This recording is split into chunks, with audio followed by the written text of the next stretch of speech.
자, 오늘의 핵심 포인트 집중해서 들으셔야 되는데요. 실리프팅하고 예뻐지려고 했는데 왜 못생겨질까요? 그 이유는 바로 우리 얼굴에 있습니다.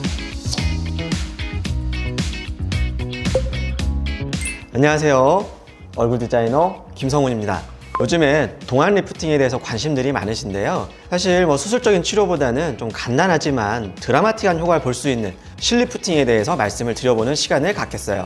그런데 실리프팅을 하면 무조건 좋아지는 게 아니라 잘못 받으면 오히려 못생겨질 수 있다는 점 알고 계셨나요? 그 부분에 대해서 오늘 자세히 설명을 드려보는 시간을 갖도록 하겠습니다. 일반적으로 말하는 실리프팅이라는 것은 실을 체내에 삽입을 해서 조직을 이동시켜주는 시술을 실리프팅이라고 얘기를 하고 있어요. 대표적으로는 불독살이라고 얘기하는 부분을 당겨서 올려주거나 팔자 위에 튀어나온 부분을 당겨서 올려주거나 또는 이중턱을 당겨주거나 여러 가지 시술들이 있는데요. 실리프팅은 다양한 범주를 다 포함한 시술이라고 생각하시면 되겠어요. 실은 매우 다양한 종류가 있어요. 첫 번째 분류 기준은 녹는 실이냐 안 녹는 실이냐 이렇게 구분을 할 수가 있겠고요. 녹는 실은 대표적으로 민트, 블루로즈, 아이스레드 여러 가지 실들이 있고, 안 녹는 실의 대표 주자는 엘라스틱굼이라는 실이 되겠어요. 그래서 엘라스틱굼은 탄성이 있는 실리콘 로드가 안에 들어있는, 즉 고무줄 같은 실이라고 보시면 되겠고요. 두 번째로 또 분류를 해보게 되면은 실의 성분에 따라서 분류를 또 할 수가 있겠어요. 녹는 실 같은 경우는 PDO, PCL, PLLA 이런 성분들이 있을 수가 있겠고요. PDO 성분은 예전에 봉합사로 쓰던 성분이기 때문에 체내 안정성에 대해서 가장 연구가 많이 된 실이고 가장 안전한 실이기 때문에 녹는 실로서 가장 흔히 쓰이는 재료라고 보시면 되겠고요. 두 번째, PCL 성분 같은 경우는 PDO 성분보다는 더 녹는 기간이 오래 가요. 그래서 유지력이 조금 더 길어지는 것을 기대해 볼 수 있는 실인데, 대표적으로는 실루엣 소프트가 있겠어요. 마지막으로 세 번째, PLLA 성분의 실 같은 경우는 녹는 기간이 조금은 더 긴 실이 되겠어요. 그래서 가장 최근에 나온 실이라고 보시면 되겠고요. 마지막 세 번째 분류 기준은 실의 모양에 따라서 실을 나눌 수가 있겠어요. 첫 번째, 모노실. 이 모노실 같은 경우는 안쪽에 들어가서 콜라겐 성분을 합성을 유도를 해서 타이트닝을 시켜주는 이런 역할을 하는데, 흔히 얘기하는 봉합사의 원사 모양 그대로를 모노실이라고 얘기를 하고요. 두 번째는 코그실이 되겠어요.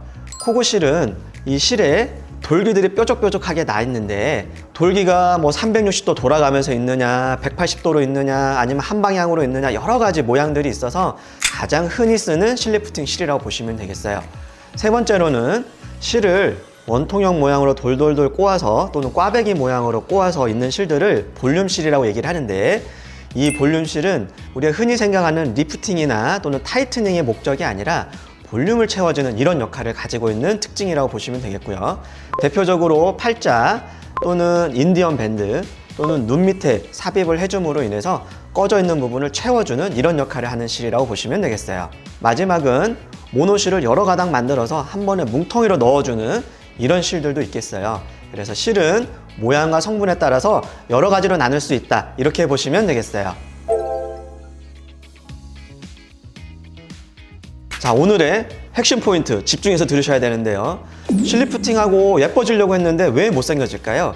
그 이유는 바로 우리 얼굴의 해부학적 구조물에 있습니다. 동양인은 대부분 광대가 발달이 되어 있어요. 그래서 실이 광대를 지나가게 되면은 광대가 튀어나오게 돼요. 그렇게 되면 나는 얼굴이 갸름해지고 예뻐지기 위해서 왔는데 넙대대해지면서 광대가 부각돼서 오히려 얼굴이 더 커진 느낌, 즉 우리 동양인들이 선호하지 않는 그런 얼굴형이 될 수 있기 때문에 이런 부분들을 조심해야 되는데요. 그렇다면 광대를 지나가지 않고 얼굴을 어떻게 당길 수 있을까? 이 부분이 고민이 되겠는데요. 광대를 기준으로 앞쪽 얼굴과 광대를 기준으로 옆쪽 얼굴로 나눠볼 수가 있겠어요. 앞쪽 얼굴은 광대를 피해서, 즉 우리 안구가 들어있는 안화뼈 쪽으로 밀어주게 되면 광대가 부각되지 않으면서 올라갈 수가 있고요. 옆쪽 얼굴 같은 경우는 광대를 넘어서서 있는 조직들을 귀 앞이나 관자놀이 쪽으로 당겨주게 되면은 광대가 부각되지 않으면서도 처진 곳을 올릴 수가 있겠어요. 가장 대표적으로는 첫 번째, 딤플이 있겠어요. 딤플은 시기에 따라서 크게 두 가지로 나눠볼 수가 있겠는데요. 시술 직후에 나타나는 딤플과 시술하고 나서 한 1, 2주 또는 2, 3주가 지났는데 나타나는 딤플이 있을 수가 있겠어요. 시술 후 바로 나타나는 딤플 같은 경우는 코그가 너무 과도하게 걸리거나 아니면 원치 않는 곳에 걸린 경우이기 때문에 시술 직후에 바로 풀어주면 해결이 돼요. 두 번째, 시간이 한참 지났는데 분명히 괜찮았는데 갑자기 나타나는 딤플이 있을 수가 있겠어요. 이 딤플은 왜 나타나냐면 우리가 입은 항상 말씀하시고 식사하시면서 움직이는 곳이에요. 그래서 입도 벌리고 오므리고 여러 가지 운동을 하다 보면은 실이 잘 걸려 있다가 입술의 움직임에 따라서 갑자기 이동을 하는 경우가 있을 수가 있어요. 그래서 한 달 안에는 실이 정확하게 고정이 되어 있지 않고 약간 이동을 할 수 있기 때문에 지연성 딤플이 나타날 수가 있어요. 이런 경우는 한 달이 아직 되지 않았다면은 병원에 내원하시면 이 부분도 마사지를 통해서 풀 수는 있는데 통증이 상당히 있기 때문에 약간의 수면을 동반하고 풀어준다면은 이런 딤플을 충분히 풀어줄 수가 있겠어요. 두 번째는 비대칭이 되겠어요. 얼굴은 좌우가 똑같지 않기 때문에 항상 이 비대칭이 고민이거든요.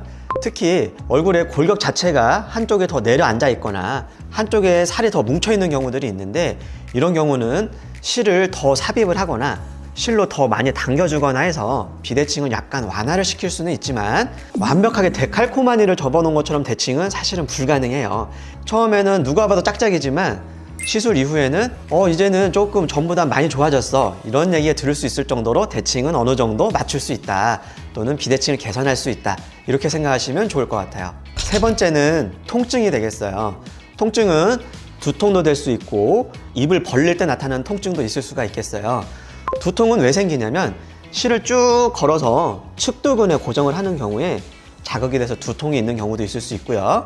두 번째 이제 개구통 같은 경우는 입을 크게 벌릴 때는 실이 당겨지면서 실이 트어지는 느낌 또는 걸려있던 코그가 우리 조직을 자극하면서 나타나는 이런 통증들인데 이런 통증들은 일반적으로 수일 내에 사라지고 개구통 같은 경우는 약 한 달 정도도 입을 크게 벌릴 때 불편하실 수가 있기 때문에 이건 시간이 지나면 점점 소실될 거다 이렇게 생각하시면 되겠어요. 실리프팅의 평균적인 회복 기간은 일주일 내외라고 생각하시면 되겠어요. 일주일 정도면은 부종도 빠지고 멍도 어느 정도 흡수되기 때문에 일주일 정도의 회복 기간 생각하시면 되겠고요. 실의 종류에 따라서 유지 기간은 좀 천차만별이에요. 그런데 흔히 쓰는 녹는 실, PDO 성분의 실 같은 경우는 6개월 정도의 유지 기간을 생각하시면 되겠고요. PCL이나 PLLA 성분의 실 같은 경우는 약 1년에서 1년 반 정도 시간을 생각하시면 되겠고 마지막으로 녹지 않는 엘라스틱 꿈과 같은 실리콘 로드실 같은 경우는 짧으면 2년, 길면 5년 정도의 유지 기간을 생각하시면 되겠어요. 다음으로 실리프팅 전후 간단한 사례들을 살펴보는 시간을 갖도록 하겠어요. 첫 번째 케이스는 엘라스틱 꿈이라고 안 녹는 실로 이중턱 교정을 하면서 지방 흡입을 한 케이스가 되겠어요. 수술 직후의 사진인데 보시게 되면 지방 흡입해서 부피도 줄어들었지만 턱에서 목으로 이어지는 각도가 두툼한 둔각에서 날카로운 예각으로 바뀌게 되었어요. 그래서 이렇게 되면은 턱선도 훨씬 살아나는 이런 모습을 볼 수가 있겠고요. 두 번째 케이스는 20대 여성분이신데 입가에 주름이 잡히는 게 스트레스였던 그런 케이스가 되겠어요. 그래서 이런 케이스도 보시게 되면 목과 심술보 둘 다 리프팅을 한 케이스가 되겠고 시술 이후에 말끔하게 잘 올라간 이런 모습을 볼 수가 있겠고요. 세 번째는 이제 중년 여성분의 케이스인데 보시게 되면 첫 번째 사진은 시술 전, 두 번째 사진은 시술하고 약 일주일 뒤, 그리고 세 번째 사진은 시술 후 1년 뒤 모습인데요. 이분은 얼굴 전체를 당긴다기보다는 턱에 두툼하게 뭔가 잡히는 느낌 또는 뭔가 튀어나오는 느낌이 신경 쓰였었던 분인데 턱을 엘라스틱 굼으로 올려준 이런 케이스가 되겠어요. 1년 뒤에도 깔끔하게 유지가 되고 있는 이런 모습들을 볼 수가 있겠어요. 오늘은 실리프팅 할 때 왜 못생겨지는지 어떤 점을 주의해서 시술을 받아야 되는지 이런 점도 한번 알아보았고요. 간단한 시술 전후 사례를 살펴보면서 얼마나 유지되는지까지 한번 살펴보는 시간이 되었어요. 실리프팅은 즉각적인 효과가 나타나는 시술이기 때문에 만족도가 큰 시술이지만 반대로 여러 부작용들이 중간중간 있을 수 있는 시술이기 때문에 얼굴의 해부학에 대해서 많은 경험이 있고 잘 알고 있는 성형외과 전문의 원장님하고 상의를 하신다면 성공적인 실리프팅을 하실 수 있습니다. 지금까지 얼굴 디자이너 김성훈이었습니다. 감사합니다.